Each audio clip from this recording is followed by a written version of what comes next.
बहुत समय पहले की बात है। एक छोटे से गांव में रामू नाम का एक किसान रहता था। रामू बेहद ईमानदार और मेहनती था। वह दिन रात खेतों में काम करता, लेकिन उसकी फसलें ज्यादा नहीं होती थी। इसके बावजूद वह कभी किसी का बुरा नहीं सोचता था और हमेशा सच्चाई के रास्ते पर चलता था।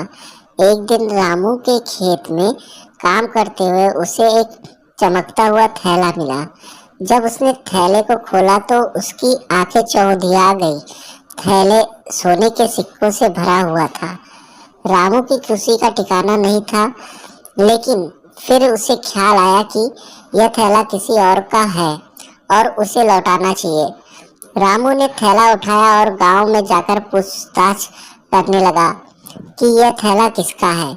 वह हर दरवाजे पर जाकर पूछता रहा, लेकिन किसी ने भी थैले का दावा नहीं किया।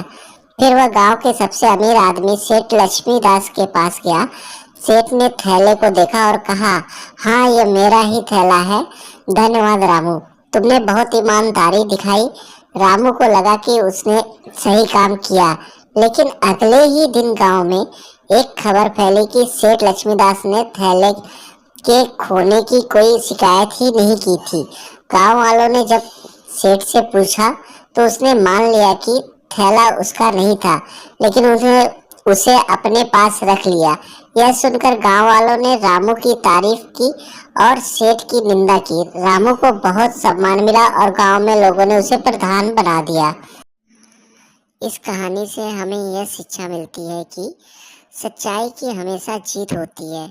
ईमानदारी और सच्चाई से न केवल खुद का सम्मान बढ़ता है, बल्कि दूसरों का भरोसा भी मिलता है।